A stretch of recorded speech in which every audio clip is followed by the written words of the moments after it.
Welcome to the ASX edition of Trade the Trend, a weekly video about where the stock market is going. This video is going to focus on the ASX 200. I'm also going to have a look at copper, gold and uranium, so make sure you stick around for that. I'm going to cover the S&P 500 in a separate video. I'll leave a link for that in the description section below. As always, this general commentary doesn't take your personal situation into account. With all of that said, let's get into our first chart.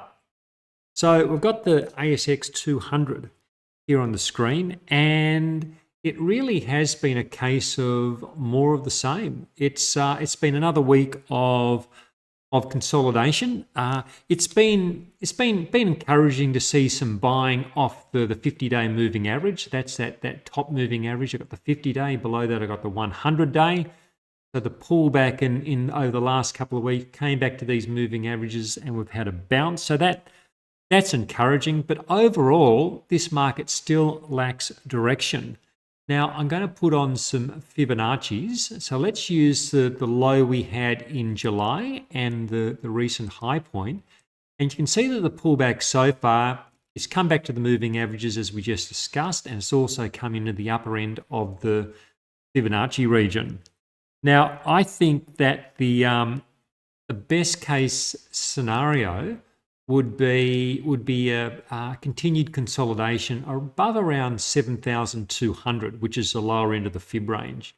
So maybe, like I'll just sketch something in. Of course, I don't know what it would look like, but maybe something like this could develop, and then from there we could possibly get a breakout. So a consolidation, further consolidation within that Fibonacci region, and then a breakout, which could then, and that's when we start looking at the potential test of this resistance from this triple topping pattern. So these tops being the all-time high for the ASX 200. I think that potential still remains. I think that this trading range since April could still prove to be a launching pad for a test at that big resistance. But we need to wait and see. We need to wait for the price action to confirm that's what's happening, if indeed that is what's happening. But at the moment, I remain cautiously positive that we could see that upside move later in the year in the ASX 200. I'm still long stocks, and I'll consider adding to my portfolio on a case-by-case basis. But I'm not in a huge hurry to do stuff whilst we're still in this holding pattern, and we're still, look, you'd still have to say this is a directionless market, but with a positive bias. Now let's jump to the small ordinaries and see what's happening there. And it has been encouraging just today, really, to see the dip being bought. And we've got this support level that comes in at around 2,850. Goes back to around February. You can see there's been a bit of work around this area, and that's what we're getting now. We've had the pullback from the July high. It's come back to the moving averages, come back to this support, and we're getting a little bounce. So there's not a huge amount I think we can read from that, other than just being encouraging that there's some interest in buying the dip. And but we do remain within this broad range, which has been the case for, look, this goes back to June, so we're over 12 months of this grinding sideways range, which is they're difficult times, they're difficult conditions, because you get more false breaks and you get fewer good trends in the markets, and those trends tend to be not as strong as when the overall market's rising. We can also even draw in a range within a range, which just gives us something else to watch. So let me just sketch this in, and so we've got the larger range bounded by the green lines, and then we've got this smaller range within a range within the blue. So let's just see how this plays out. A break to the top side is really what we all want to see, because and I think, like the US market, I think there's a potential for this being a large basing pattern. When you just compress this, I think this large basing pattern scenario very much remains on the table, and that's really what we need to see, because sustainable upward trends in the broader market really does require participation across all the the capitalization sizes from the big stocks through to the mids and the smalls. And we need to see this smaller end of the market get into gear and start participating. So again, it's one to watch at the moment. We need to wait for the market to show us which way we're going to break. We will break from this range. There's absolutely no doubt about it.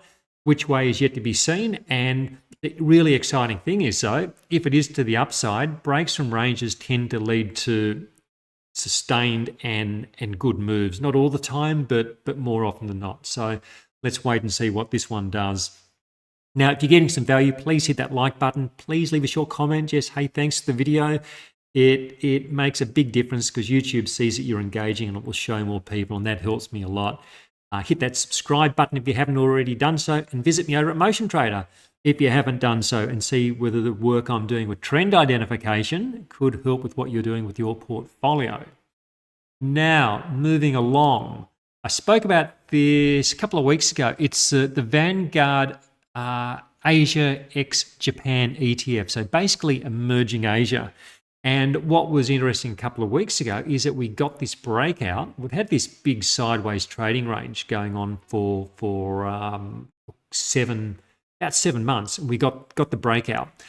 Now this is it's getting interesting now. So what's going to happen? We're getting the pullback, and this is typical following a break from a trading range. You get an initial move and then you get a pullback. Now we'll probably find out in the next several weeks, maybe sooner, whether this is a real break or whether it's a false break. So one area we can keep an eye on is we can put some Fibonacci's on. So putting on a Fibonacci from just using the low point down here, we could use the July low as the low point. Let's just do that. And the recent high. So far, we'll come back to the 50%, which is pretty much textbook sort of stuff. We're still above the breakout point. We're above the moving averages.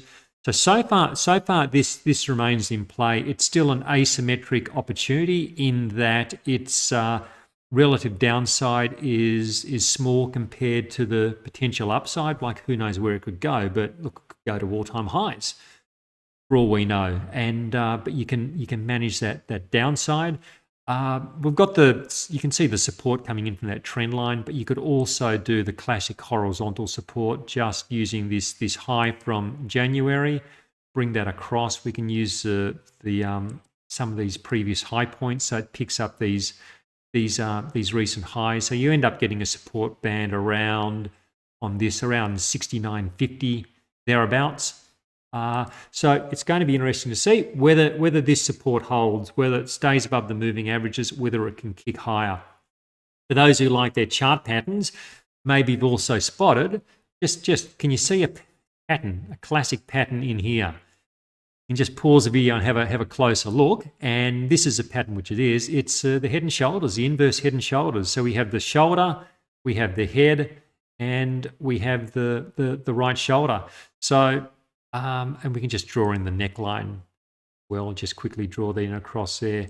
So I've been looking at from the perspective of the trading range, but there are different ways different patterns you can look for. And also when patterns all align, you get several patterns working.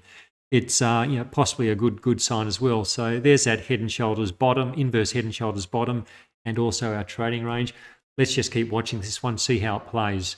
Jumping over to gold. Not a lot to report here. Not a great deal happening over the last week. We've pulled back towards this short-term support at around 1,940, around about where the moving averages are. To me, it just looks like it needs more time. I like the overall structure, but look, big rally. I think it needs more time to work its way through before we can look for the potential for a break upwards. Looking at the gold stocks, as I said last week, a lot of them generally seem to be struggling, so they just don't look ready to play at the moment. Jumping over to copper. Interesting developments in this. Last week I was speaking about this bearish pennant formation. So we had the market fall, and then it rallied into this, it's a wedging or pennant. Pennant's probably the proper technical term you'd call it, a rising pennant. And then I talked about the possibility of, like, if this lower line broke, it does open up some downside risk, and we do have that break. So the break from this pattern would imply the risk is that the market is going to fall back towards this May low and then below it. The classic structure would be you'd get a zigzagging fall down to a new low. Whether that happens or not, I don't know, but that is a risk. We're also in a situation where we're below these moving averages. So I'm a bit cautious on copper here. I like it medium to longer term, but at the moment we're below pretty heavy overhead resistance. We're breaking down from a bearish pattern, the possibility of a rising US dollar, and we're below moving averages. So I'm certainly not in a hurry to be picking up copper stocks at the moment. So it's one to watch. We're just got to see how that plays itself out. And now, lastly, let's jump over to uranium. This has been the most interesting mover of the week. So I've got the Canadian Physical, it's a Canadian Physical Uranium Trust. It's like an ETF. It's the Sporrit Uranium Trust. There's a ticker code U. Is the code on the TSX, Toronto Stock Exchange.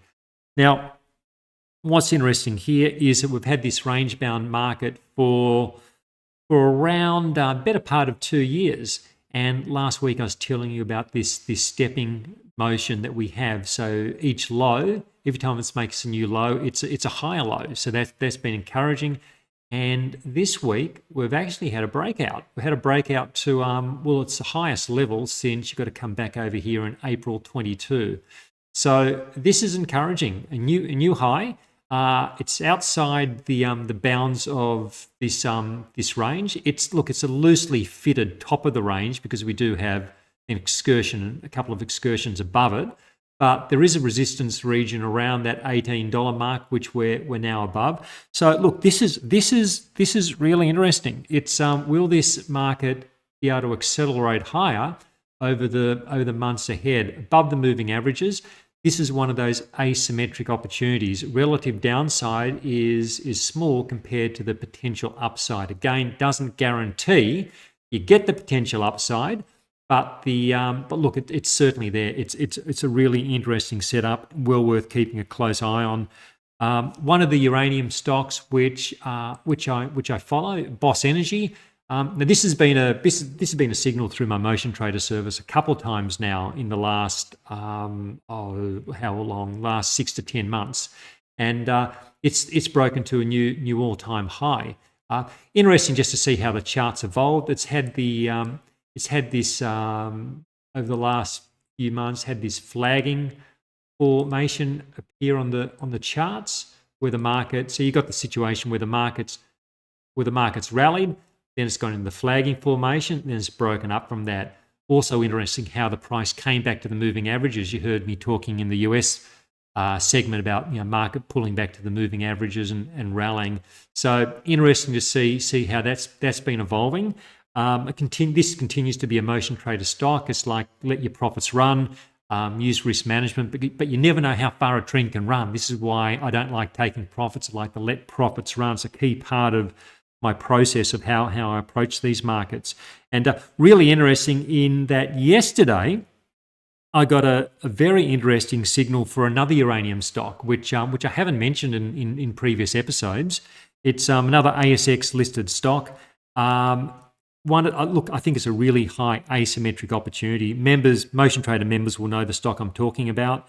It's I think I'd say it's my favorite ASX setup at this current stage in uranium stocks. And if you're not a member, really think about coming across, because these momentum plays which we're able to identify with the algorithmic scans that I do. Really, it might only take one or two good ones to pay for a subscription many times over. It's such an affordable thing when you look at the potential upside that we look for in some of these stocks. So think about coming over and having a look if you're not already on board, because I would love to have you as a member and see if the sort of stuff I'm doing could could help with your portfolio. So, hey, thank you for joining me. It's been terrific to talk to you again. I look forward to coming back and talk to you next week. Till then, bye for now.